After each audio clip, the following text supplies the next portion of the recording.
کہ اللہ کی ذات میں شریک نہ ٹھہرانا، ماں باپ کے ساتھ آخری درجے کی خدمت کرو گے۔ ہر صحابی جنتی ہے۔ میرے نبی نے کیا فرمایا تھا کہ کفر کے پھیلنے پر قیامت آئے گی تو جس قوم میں سچائی ہو، دیانتداری ہو اور انصاف ہو، وہ قوم ڈوبتی نہیں۔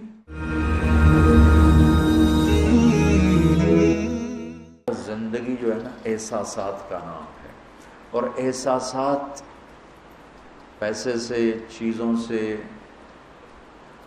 اور عمارتوں سے، گاڑیوں سے نہ پروان چڑھتے ہیں نہ نیچے آتے۔ احساسات صرف رویوں سے پروان چڑھتے ہیں، رویوں سے ہی مر جاتے ہیں۔ اچھا والدین، اولاد فرما برداری سے چل رہی ہو تو والدین عرشوں پہ ہوتے ہیں، اور ان کے سونے چاندی کے بیڈ روم، اور اولاد ان کو آنکھیں دکھائے گریبان پکڑے تو وہ تحت الثری میں پہنچے ہوتے۔ بیوی کو سونے میں تولا ہو اور اس سے باہر عورتوں سے تعلق ہو تو بیوی کہتی مر جاؤں تو اچھا ہے۔ کہ زندگی رویوں سے پروان چڑھتی ہے۔ یہاں زندگی بیان ہو رہی ہے۔ اعوذ باللہ من الشیطان الرجیم، بسم اللہ الرحمن الرحیم، قل تعالوا او اتل ما حرم ربکم علیکم، میں تمہیں بتاؤں کہ تمہارے رب نے تم پہ کیا حرام کیا ہے۔ اللہ تشرکوا بہ شیئا، کہ اللہ کی ذات میں شریک نہ ٹھہرانا، اللہ کی ذات میں شریک نہ ٹھہرانا۔ کل بھی میں نے عرض کیا تھا، ایک دم کسی پہ مشرک کے فتوے لگانا یہ اچھا نہیں لگتا۔ تو پہلا ہے لا الہ الا اللہ، لا کی تلوار سے پوری مخلوق کو اڑا دو اور صرف اللہ کے آگے سر جھکا دو۔ تو بندگی کی ایک آیت ہے، اللہ تشرکوا بہ شیئا، صرف ایک آیت، جو لا کہا وہ لا ہوا، لو لا بھی اس میں لا ہوا، جز لا ہوا، کل لا ہوا، پھر کیا ہوا، اللہ ہوا۔ دوسرا کیا ہے؟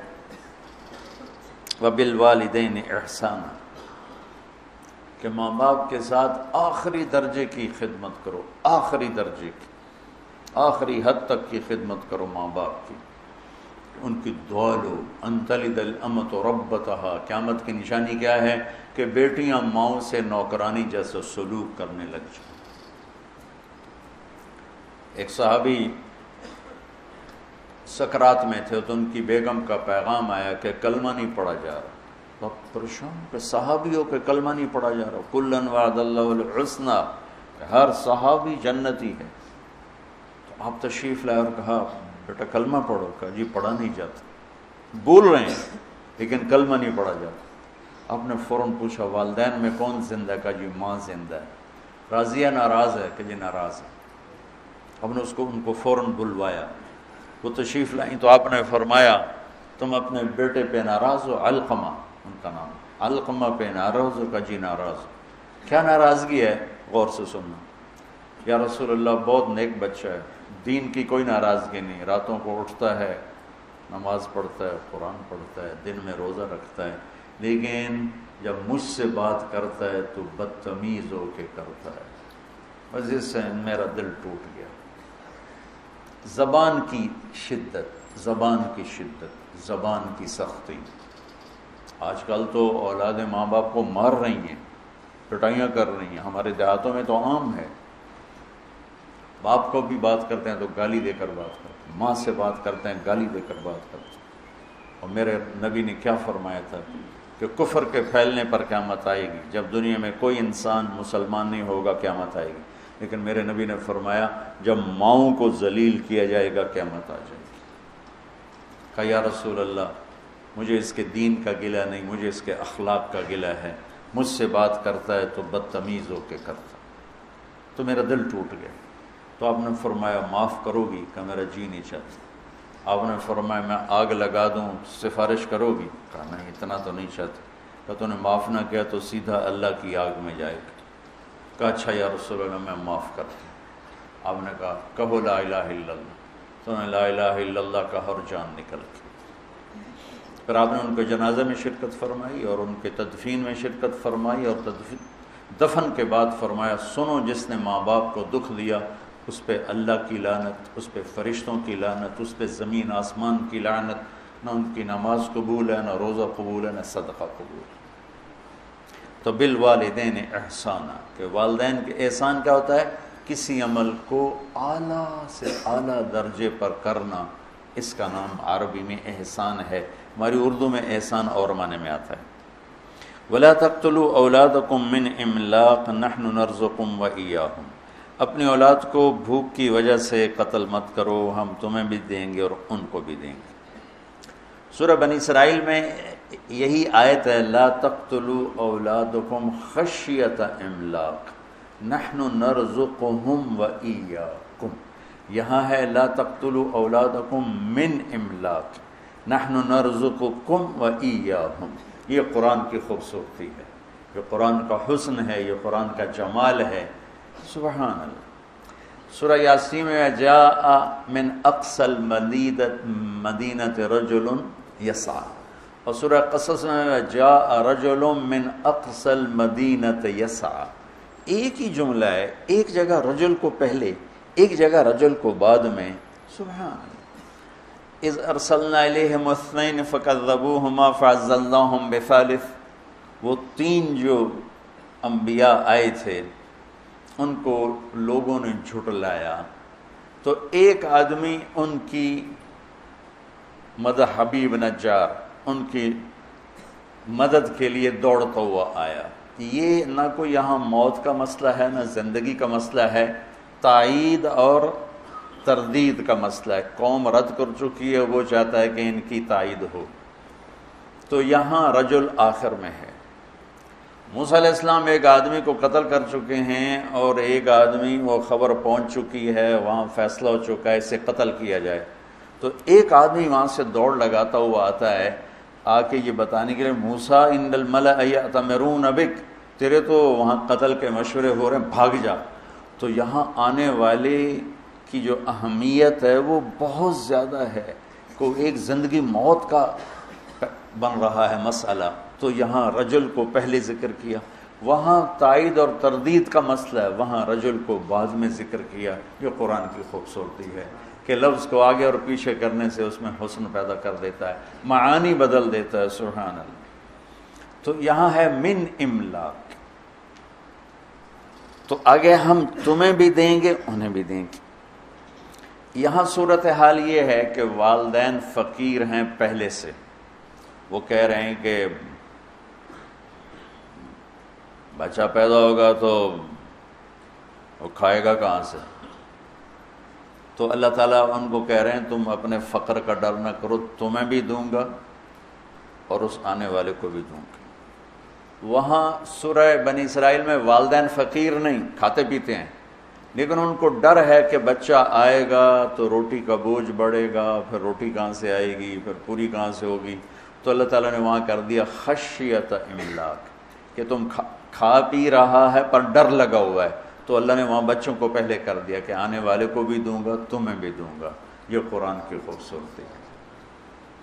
تو اللہ تعالیٰ فرما رہا ہے کہ آج کل کی منصوبہ بندی، اس سے کل بھی میں نے بتایا تھا، پھر دوہرا رہا ہوں، کم بچے خوشحال کرانا ہے نہیں، نیک بچے خوشحال کرانا، چھوٹا خاندان زندگی آسان نہیں، نیک خاندان زندگی آسان۔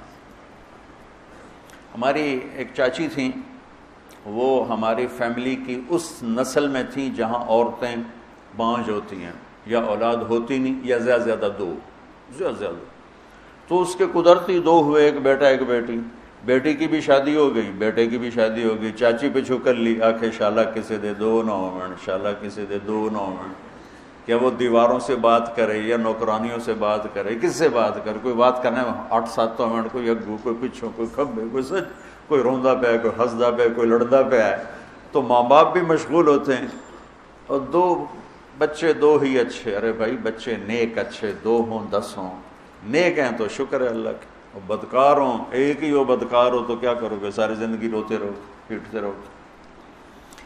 تو آج کے ماحول میں یہ اس کی یہ صورت بنی ہوئی ہے۔ رزق کا تعلق آبادی سے نہیں ہے، جو گھٹ بڑھ رہا ہے آبادی کی وجہ سے نہیں، سود، جھوٹ، ذخیرہ اندوزی، سٹے بازی، ہیرا پھیری، 2 نمبری، اس سے لوگوں میں فقر ہے، آبادی کی وجہ سے فقر نہیں ہے، یہ ظالم انسانوں کی وجہ سے طاری کردہ فقر ہے، اگر دیانتدار ہوں، بازاروں میں دیانت ہو، سچائی ہو، سٹا نہ ہو، جوا نہ ہو، سٹاک نہ ہو، تو سب کے چولہے جلیں گے۔ مدت سے لگ رہی تھی لب بام ٹکٹکی، تھک تھک کے گر گئی نگہ انتظار آج۔ اکھیاں تھک کے واپس آ جائیں گی، نہ سچا ملے گا، نہ دیانتدار ملے گا، نہ منصف ملے گا، ظلم و ستم سے بھرا ہوا۔ اسلام کے باوجود جو ذلت ہے تو اس کی 3 وجہ ہیں۔ ہم جھوٹ بولتے ہیں، ہم ظلم کرتے ہیں، ہم دھوکہ دیتے ہیں۔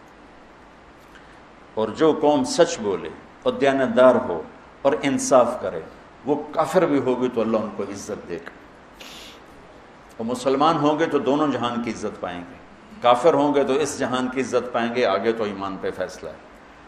اور جس قوم میں جھوٹ ہو اور دھوکہ ہو اور ظلم ہو، اللہ انہیں ذلیل کرے گا، چاہے ساری قوم رات کو تہجد پڑھے دن میں روزہ رکھے۔ یہ اللہ کا عالمی قانون ہے۔ وَلَا تَقْتُلُوا النَّفْسَ الَّتِي حَرَّمَ اللَّهُ إِلَّا بِالْحَقِّ، اور کسی کو قتل مت کرو، کسی کو قتل مت کرو، کہ قتل کرنے والے پر فَجَزَاؤُهُ جَهَنَّمْ خَالِدًا فِيهَا 2، غضب اللہ علیہ 3، وَلَعَنَهُ اللَّهُ 4، وَأَعَدَّ لَهُ عَذَابًا عَظِيمًا 5 عذاب اللہ نے قاتل کے لیے سنائے ہیں، غضب اور لعنت اور جہنم اور ہمیشہ کی جہنم اور عذاب عظیم۔ اور جب انصاف کمزور ہوتا ہے تو پھر ظلم و ستم شروع ہو جاتا ہے۔ ہماری عدالتیں انصاف ہی نہیں دیتی، ہمارے جج بکے ہوئے، ہمارے وکیل بکے ہوئے، اور ان سے پہلے ہمارے عوام ظلم و ستم کی انتہا کیے ہوئے ہیں کہ بے گناہوں کے نام بھی پرچے میں لکھوا دیتے ہیں، اور وہ بھی قتل کے۔ مولوی عباد اللہ صاحب جیلوں میں جاتے ہیں، میں بھی ان کے ساتھ گیا ہوں لیکن زیادہ نہیں، کتنے بے گناہ لوگ وہاں سزائیں بھگت رہے۔ یہ تو کل ہو گئی تھی، میں نے اس کو دوبارہ دہرا دیا چونکہ یہ زندگی سے متعلق اور بہت اہم مضمون تھا، اس لیے میں نے اس کو دوبارہ دہرایا۔ پھر اللہ کہتا ہے ذالکم وصاکم بہ لعلکم تعقلون، یہ تمہارا رب تمہیں وصیت کر رہا ہے تاکہ تم عقل والے بنو۔ میں نے کہا تھا ارض واسعہ، سرسبز زمین، گل و گلزار سے بھری ہوئی زمین کو ارض واسعہ کہتے ہیں۔ وہ کلام جو دل کی زمین کو گل و گلزار بنا دے اسے وصیت کہتے ہیں۔ تو اللہ کہہ رہا ہے یہ میں تمہیں بار بار وصیت کروں گا۔ وصا، اوصا ایک دفعہ، وصا بار بار۔ یہ وہ مضمون ہے جو بار بار بیان ہونا چاہیے، اور میری یہ ایک فریاد ہے کہ ہمارے خطیبوں نے ان مضامین کو بیان کرنا چھوڑ کر انتہائی غیر ضروری چیزوں کو ممبر پر آ کے بٹھا دیا۔ پھر اس کے بعد اللہ تعالیٰ دوسری وصیت فرماتا ہے وَلَا تَقْرَبُوا مَالَ الْيَتِيمِ إِلَّا بِالَّتِي هِيَ أَحْسَنُ حَتَّى يَبْلُغَ أَشُدَّهُ، یتیم کے مال کے قریب نہ جانا سوائے خوبصورت طریقے کے یہاں تک کہ وہ بالغ ہو جائے۔ یہ یہاں یتیم کے مال کے قریب یہ اس معاشرت کا حکم ہے۔ اس زمانے میں جہاد ہو رہا تھا، شہادتیں ہوتی تھیں، جوان بچیاں بیوہ ہو جاتی تھیں، چھوٹے بچے یتیم ہو جاتے تھے، اور معاشرت اسلامی تھی، ان کی فوری شادی ہو جاتی تھی۔ تو شہید ہونے والا یا ویسی جوانی میں مر جانے والا، اس کی کوئی جائیداد ہوتی تھی، یہ شادی کرنے والا ان یتیم بچوں کا بھی کفیل بنتا تھا، اور اس کے باپ کی طرف سے جن کو جائیداد ملتی اس کا بھی کفیل بنتا تھا۔ تو عربوں میں یہ پہلے سے دستور تھا، تو وہ جو شادی کرتا تھا وہ بعض اوقات اس مال پہ قابض ہو جاتا تھا، جب اسلام نہیں تھا اس مال پہ قابض ہو جاتا تھا۔ تو اللہ تعالیٰ نے اسلام آیا تو اللہ نے خوبصورت کر کے اسے زندگی کا راستہ بتایا کہ اگر تجھے ضرورت ہے، یتیموں کی کفالت کے لیے پیسہ چاہیے، تجھے اپنی ضرورت کے لیے پیسہ چاہیے، تو ضرورت کے بقدر استعمال کر، باقی یتیم کا مال ہے، یتیم کے مال کو تو ہدیہ بھی نہیں دیا جا سکتا۔ جب میرے نبی مدینہ پہنچے تو آپ کو جگہ پسند آئی مسجد کے لیے، تو پتہ چلا وہ 2 یتیم بچوں کی تھی، اور اسعد بن زرارہ رضی اللہ تعالیٰ عنہ ان کے کفیل تھے۔ تو آپ نے ان کو بلا کر فرمایا کہ یہ زمین ہمیں چاہیے مسجد کے لیے۔ ان کا یا رسول اللہ ہم گفٹ کرتے ہیں مسجد کے لیے۔ کہا نہیں، یہ یتیم کا مال ہے، یہ گفٹ نہیں ہو سکتا۔ وہ بڑے ہوتے بالغ ہوتے پھر ٹھیک تھا، وہ بچے ہیں اور تم وکیل ہو، تم نہیں گفٹ کر سکتے۔ کہا اچھا یا رسول اللہ آپ قیمت لگوائیں، جتنی قیمت لگے گی اس سے کم پہ آپ کو دے دیں گے۔ اب میں کہا ٹھیک۔ تو اس کی قیمت لگوائی گئی 7 دینار، جو میرے نبی نے مسجد بنائی اس کی زمین کی قیمت لگی 7 دینار۔ تو اسد بن زرارہ نے عرض کیا تھا کہ ہم قیمت گھٹا دیں گے، تو آپ نے اس کو بلا کر فرمایا یہ بچوں کی زمین کی قیمت لگی ہے 7 دینار اور میں دے رہا ہوں 10 دینار۔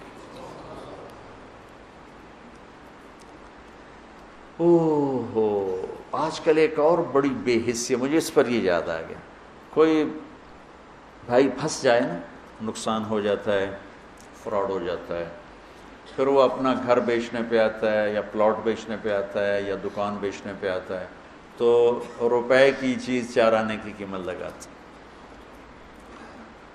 اور مجھے ایک پراپرٹی ڈیلر کہنے لگا کہ جی مجھے فلاں بڑے تاجر کا فون آیا کہ کوئی مرغہ پھنسا نہیں۔ میں نے کہا کیا مطلب مرغہ پھنسا نہیں؟ کہا کہ کوئی ایسا آدمی جو مجبور ہو گیا ہو جائیداد بیچنے پر اور اس کو نقصان ہو چکا ہو، تو کوئی ایسا تو بتاؤ تاکہ ہم تھوڑے پیسوں پہ خرید لیں۔ تو قریب سے صبح کے سیر کر رہے تھے، ایک گھر کے قریب سے گزر گیا، جیسے یہ گھر والا ہے، اس کا گھر 24 کروڑ کا ہے، 6 کنال ہے اور اس کی قیمت لگ رہی ہے میکسیمم 18 کروڑ۔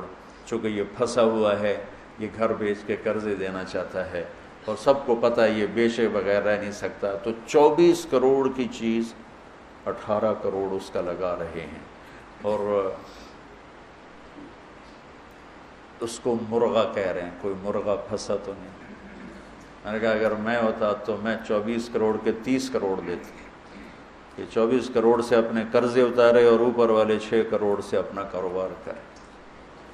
مسلمان سخی ہوتا ہے، ظلم و ستم کی انتہا ہے کہ ایسے بے رحم ہیں، پیسے کے معاملے میں ایسے بے رحم ہیں، اور اچھے اچھے داڑھیوں والے نمازی پرہیزگار محراب ماتھے پر، لیکن پیسے کا نام آتے ہی وہ ایسے سنگ دل ہو جاتے ہیں جیسے ان کے سینے میں دل نہیں، پتھر کا کوئی ٹکڑا، کوئی دھڑکنے والا دل نہیں ہے بلکہ ایک کھٹکنے والا پتھر کا ٹکڑا رکھا ہوا۔ تو میرا اللہ مال کے خرچ کو یہاں ہمیں سکھا رہا ہے کہ مال کا خرچ احتیاط سے کرو، دیانتداری سے کرو۔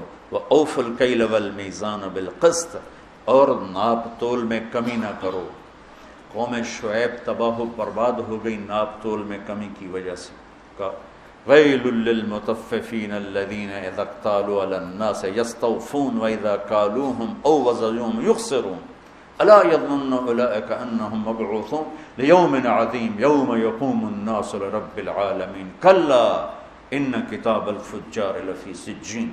کتنی ڈانٹ آئی ہے یہ ناپ تول میں کمی کرنے والے، یہ جتنے کپڑے والے ہیں انہوں نے گز کو میٹر بنایا ہوا ہے، ہر پیمائش میں 3 انچ مار لیتے ہیں، ہر پیمائش میں 3 انچ۔ علامہ قرطبی کا ایک واقعہ تذکرہ میں کہ قرطبہ کے بازار میں صبح صبح ایک دکاندار اپنے ترازو کو توڑ رہا تھا، تو دائیں والے نے پوچھا بھائی کیوں توڑ رہے ہو؟ کہا بھائی بس میری توبہ میری توبہ، میں تو ڈر گیا ہوں کہ آج ہمارا پڑوسی مر رہا تھا اور ہم سب اس کو کلمہ پڑھا رہے تھے، وہ کہہ رہا تھا نہیں پڑھا جا رہا نہیں پڑھا جا رہا۔ ہم نے پوچھا کیوں نہیں پڑھا جا رہا؟ کہنے لگا میرے ترازو کا کانٹا میرے یہاں چبھا پڑا ہے، میرے ترازو کا کانٹا یہاں چبھا ہوا ہے، مجھ سے پڑھا نہیں جا رہا۔ وہ اس ڈنڈی مارنے پر اس نے کتنی دنیا بنائی ہوگی۔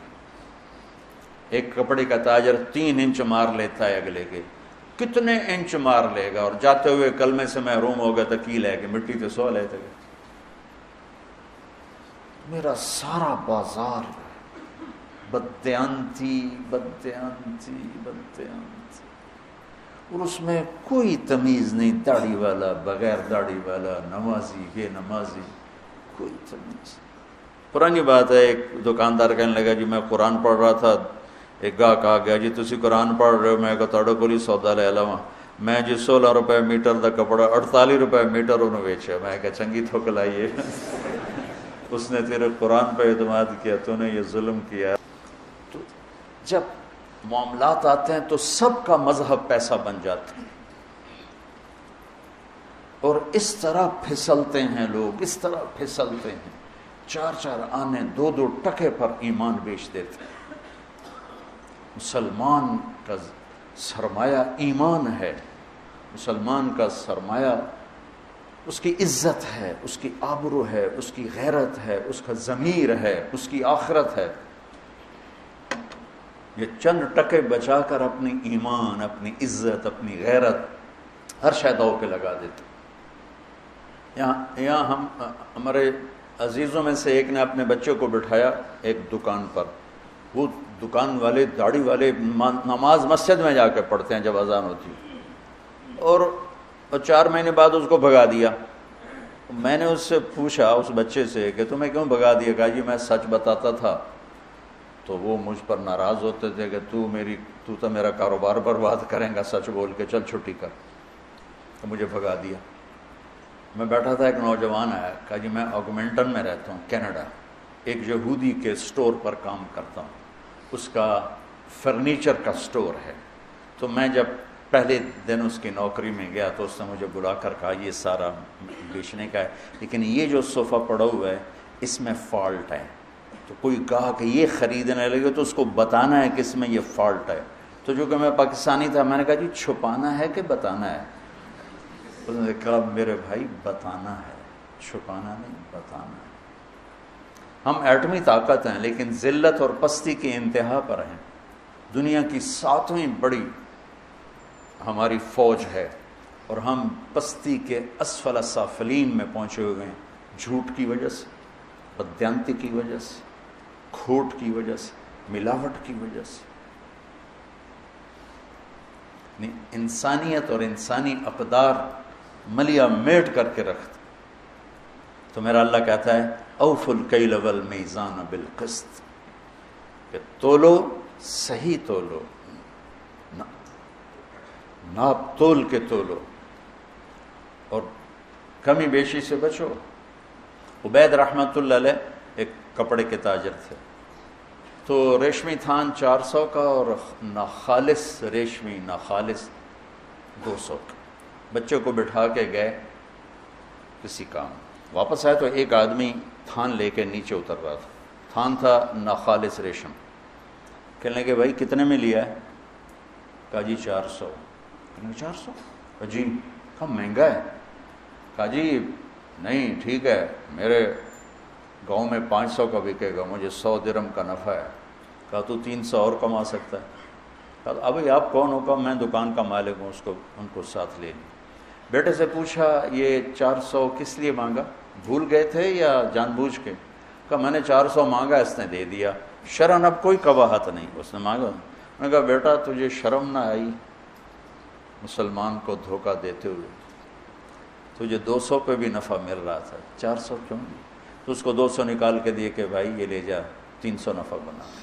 جب یہ تجارت تھی تو جھنڈا پوری دنیا پہ لہراتا تھا. اب یورپ کی دکان پہ جاؤ، مال واپس کرو، خوشی سے لے لیں گے. یہاں لکھا ہوتا خریدا ہوا مال واپس نہیں ہوگا.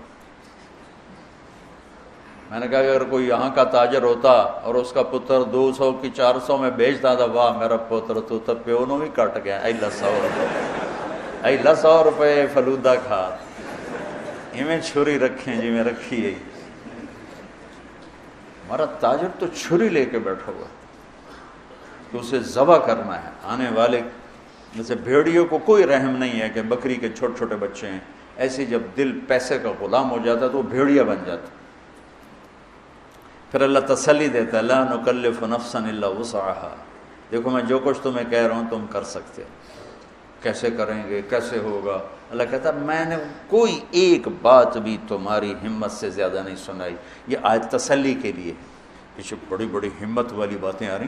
نماز پڑھنے واسطے تو 1 لوٹا پانی چاہیے، 10 منٹ چاہیے، کیڑی قربانی ہے. سچ بولنے کے لیے پسینہ آ جائے گا، صحیح تولتے ہوئے پسینہ آ جائے گا، مال کا عیب بتاتے ہوئے خبر لگ جائے گی. وہ میں نے بیان کیا تو ایک ہمارا دوست ہے، اس کا شو روم ہے. تو ہماری جماعت گئی پشاور، اس کا بہت بڑا شو روم ہے. تو میں اس کو ملنے گیا تو وہ مجھے دکھا رہا تھا. تو ایک گاڑی کھڑی تھی، ٹویوٹا نہیں. کہنے لگا یہ گاڑی دیکھ رہا ہوں. کہا یہ 1 سال ہوا ہے نہیں بک رہی تمہاری وجہ سے۔ میں کہا میں تو آج تیرے شو روم سے آیا، میری وجہ تو کیوں؟ کہا تم نے ترغیب دی تھی سچ بولو، تو میں یہ گاڑی لگ گئی تھی جب اس کو ٹرک سے اتار رہے تھے، تو اس کو ٹھیک کر کے ہم نے لگا دیا ہے، جو آتا ہم کہتے ہیں لگی ہوئی ہے وہ چھوڑ کے چلا جاتا ہے۔ میں نے کہا مجھے دے دو، میں خرید لیتا ہوں۔ اس وقت ٹویوٹا 5 لاکھ کی تھی۔ کہنے تمہیں جرمانہ کیوں ڈالوں، انشاءاللہ بک جائے گی، لیکن میں نے سوچا سچ ہی بولنا ہے، جھوٹ نہیں بولنا۔ 1 سال وہ گاڑی کھڑی رہی۔ ابھی ہماری جماعت وہیں تھی کہ اس کا فون آیا کہ میری گاڑی بک گئی۔ میں نے فالٹ بتایا تو بھی بک گئی۔ تھوڑا سا اللہ دیکھتا ہے، پھر دروازے کھول دیتا ہے۔ اس لیے کہتا ہے لا نکلف نفسا الا وسعها، جو تمہیں بتا رہا ہوں نا تم کر سکتے ہو، تمہاری ہمت سے اوپر میں نے کچھ نہیں بتایا۔ وَإِذَا قُلْتُمْ فَاعْدِلُوا وَلَوْ كَانَ ذَا قُرْبَىٰ وَبِعَهْدِ اللَّهِ أَوْفُوا ذَلِكُمْ وَصَّاكُمْ بِهِ لَعَلَّكُمْ تَذَكَّرُونَ، اور جب بولو تو انصاف کا بولو، فَاعْدِلُوا، چاہے یہ گواہی تیرے رشتہ دار کے خلاف ہی جاتی ہو، لیکن بولو تو سچ بولو۔ اس سے مراد صرف گواہی نہیں ہے، اس لیے قلتم کا لفظ ہے جس میں وسعت ہے۔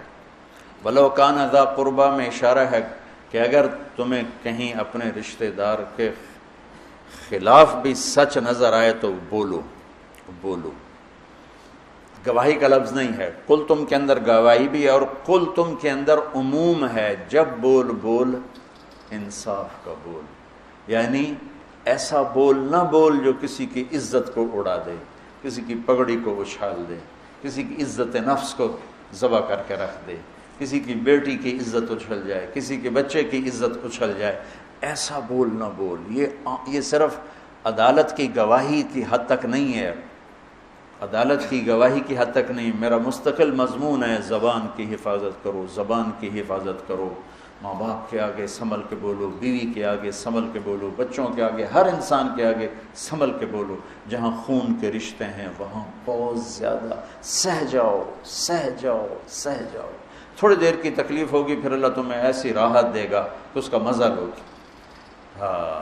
پی جا ایام کی تلخی کو بھی ہنس کے ناصر، اللہ اس کی بخشش کرے، میرا دوست تھا ناصر، پی جا ایام کی تلخی کو بھی ہنس کے ناصر، غم کے سہنے میں بھی قدرت نے مزہ رکھا ہے، جب سے تم نے مجھے دیوانہ بنا رکھا ہے، سنگ ہر شخص نے ہاتھوں میں اٹھا رکھا ہے۔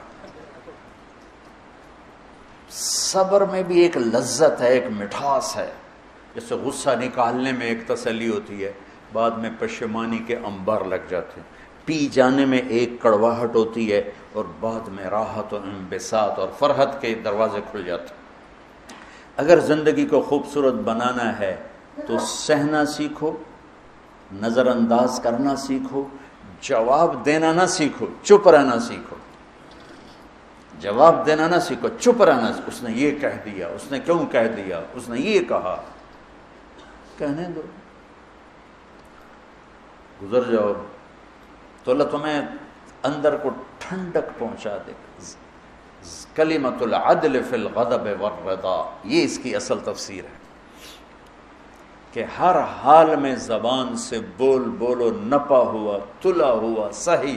ہم انسان ہیں، کبھی بریک فیل ہو جائے گی تو ہو جاتا، کلمہ نہیں، لیکن یہ عادت نہ ہو جائے تو اللہ سے توبہ، یا اللہ معاف کر، جس سے زیادتی ہوئی اس سے معافی اور تلافی، اور پھر ہمت کر کے پھر سفر شروع کریں گے، پھر گر پڑیں گے، کیا ہوا؟ گرتے ہیں شاہ سوار ہی میدان جنگ میں۔ یہ تو جنگ ہے نفس کے ساتھ، جو خوفناک جنگ ہے، جو ہر آن ہر گھڑی جاری ہے۔ کبھی وہ جیتے گا، کبھی ہم جیتیں گے۔ جب وہ جیتے گا ہم روئیں گے، معافی مانگیں گے اللہ سے بھی، جس سے زیادتی ہوگی اس سے بھی، تو اللہ تعالیٰ اس پر ہمارا، اللہ خوش ہوگا، اور اللہ ہمیں آہستہ آہستہ آہستہ آہستہ نفس مطمئنہ نصیب فرما دے۔ وَإِذَا قُلْتُمْ فَاعْدِلُوا، زبان کے بول کو عدل والا بنا دے۔ لقمان علیہ السلام کا فرمان ہے، بیٹا چپ رہنے پہ کبھی نہیں پچھتایا، ہمیشہ اپنے بول پہ پچھتایا۔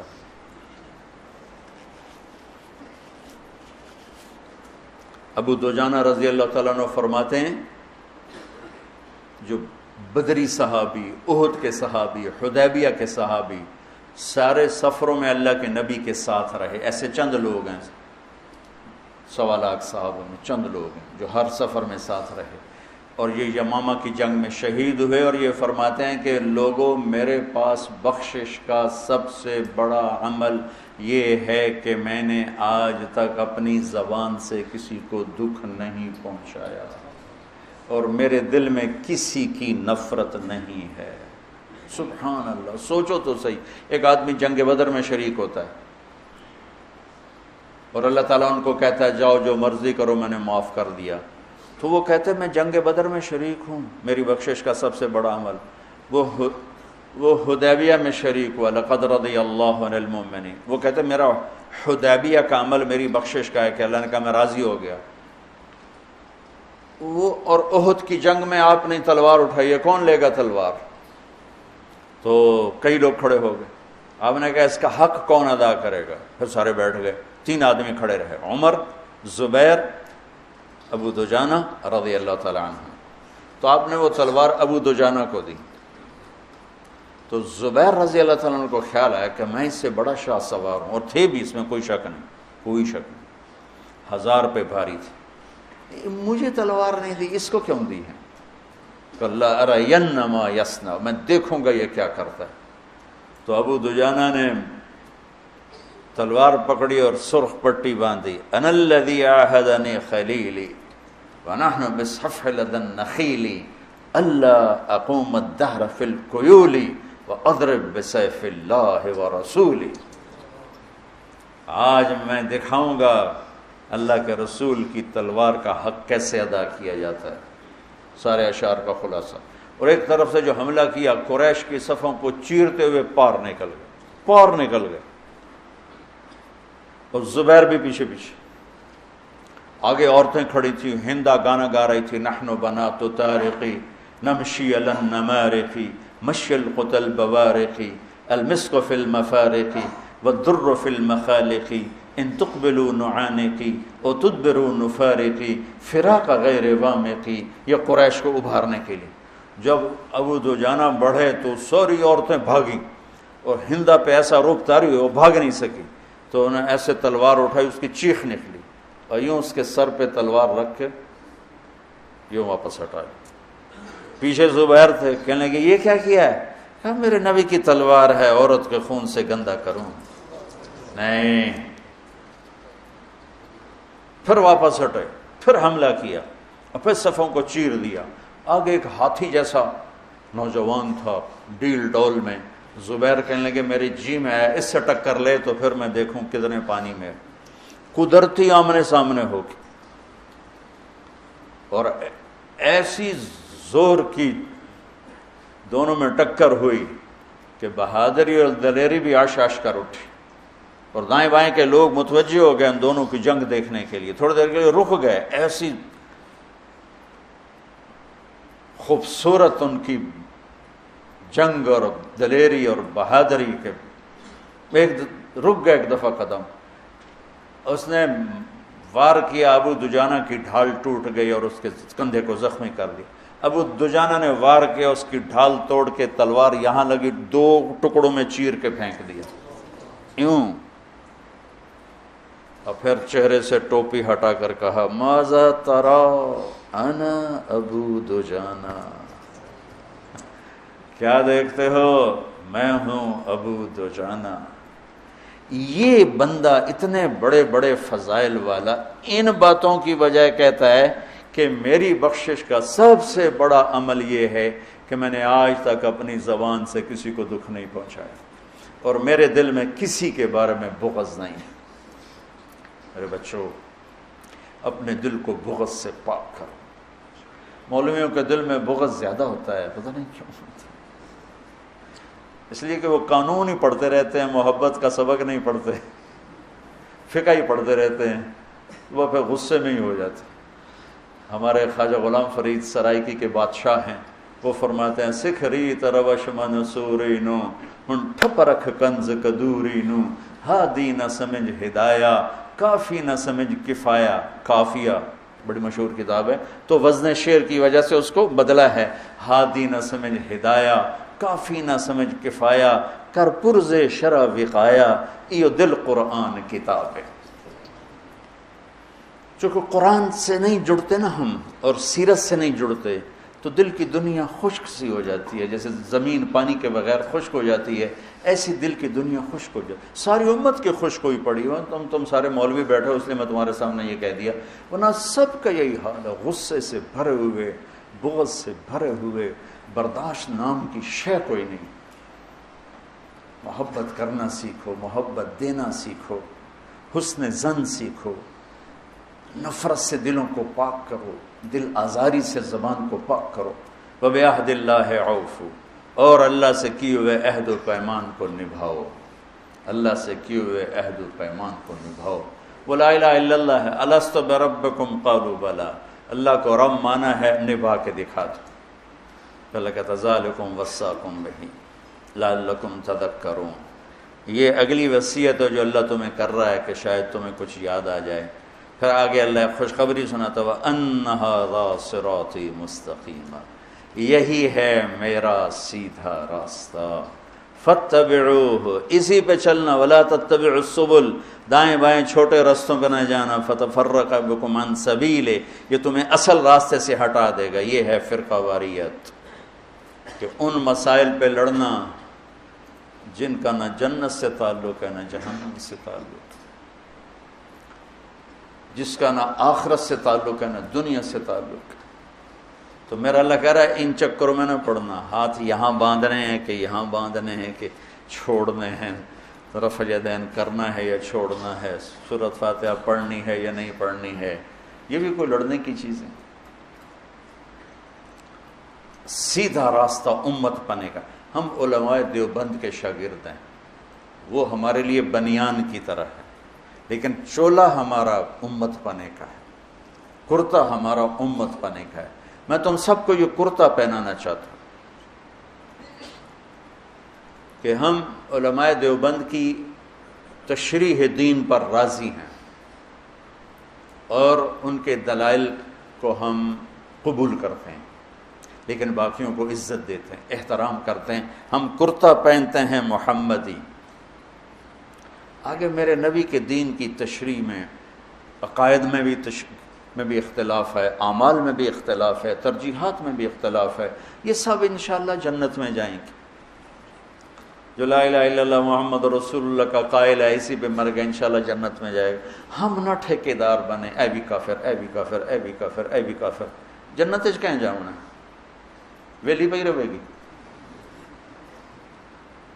تو اللہ کہتا ہے یہ ہے میرا سیدھا راہ، اور اس میں آپ دیکھو کہ سب اخلاقیات، سب بس ایک لا تشرکوا بہ شیئا میں اشارہ کیا عقیدے اور عبادت کی طرف، وَبِعَهْدِ اللَّهِ أَوْفُوا، دو، باقی سب اخلاق اخلاق اخلاق، اور پھر آخر میں کہ یہ ہے اصل دین، اصل دین ہیں یہ چیزیں، ان اقیموا الدین ولا تفرقوا فیہ، دین ایک ہی ہے، جو اصول ہیں، جو فرائض ہیں، جو اخلاقیات ہیں، تمام اہل مکتب، اہل فکر، اہل مسلک، اہل مذہب، کون کہے گا جھوٹ بولو، کون کہے گا بدکاری کرو، فحاشی کرو، کون کہے گا ماں باپ کی بدتمیزی کرو، کون کہے گا ناپ تول میں کمی کرو، کون کہے گا دھوکہ دو، فراڈ کرو، ملاوٹ کرو، کھوٹ کرو، کون کہے گا نفرت کی آگ جلاؤ؟ یہ ہیں وہ صراط مستقیم والی صفات جس پر چل کر ہم سیدھے آنکھیں بند کر کے چلیں، دوڑتے چلے جائیں۔ باقی سب چھوٹی چھوٹی سڑکیں ہیں، گم ہو جائیں گے، یہ موٹر وے ہے، گاڑی ڈالو اور چلو، سزوکی بھی پار۔ یہ بہت بڑی وصیت ہے، اس کو وصایا ثلاث کہتے ہیں۔ سورہ انعام کیا پورے قرآن کے خوبصورت دروس اور اسباق کا ایک خلاصہ